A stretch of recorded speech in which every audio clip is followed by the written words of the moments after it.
Hello, today's lesson is going to be a little bit of scale theory, the dreaded theory word, but trust me, if you stick with theory it turns you into a far better player. I was once told when I started out years ago that you tend to get guys that play in bands and then you get musicians. And it was a little bit hard for me to take that because I've been in quite a few successful bands over the years, but it was actually very, very true. So what I did, I went out and applied all the theory to my playing and I learned as much theory as possible. And I'm not on about just generally reading, sight reading, I'm on about understanding the theory of music and what it does. It creates a far better musician and you become a far better songwriter, player, soloist, etc. So it's worth studying a little bit of theory, whether you do the gradings in it or anything. It's just all going to benefit you as a player. So the first thing I'm going to touch on is, as you're probably aware, we've only ever got 7 notes: A, B, C, D, E, F, G, A. So what we're going to do, we're going to start those notes in a different sequence and create a C major scale. So we're just going to use those 7 notes in a different sequence, starting from C, which gives us C, D, E, F, G, A, B, C. Now that's a very popular scale because we have no sharps or flats in the key of C major.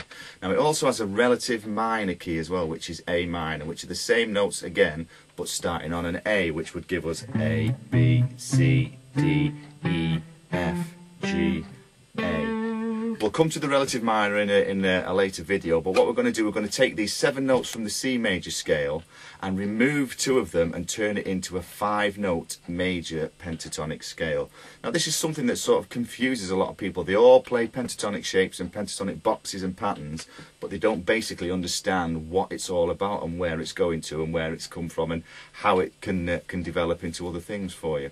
So it's really, really simple. This, you just take the C major scale, take away the 4th and the 7th notes from the C major scale. This applies to any major scale, whether you're in F major, G major, A major. You'll just take the 4th and 7th notes away from the scale and it leaves you with a 5-note penta, meaning 5, tonic scale. Tonic is the first note of a scale. It's the tonic note. So it's going to give you a 5-note pentatonic major scale. So it's C major pentatonic. So we're just taking the 4th and 7th notes from the major scale to turn it into the major pentatonic. Okay, so that then gives us C, D, E, G, A, C.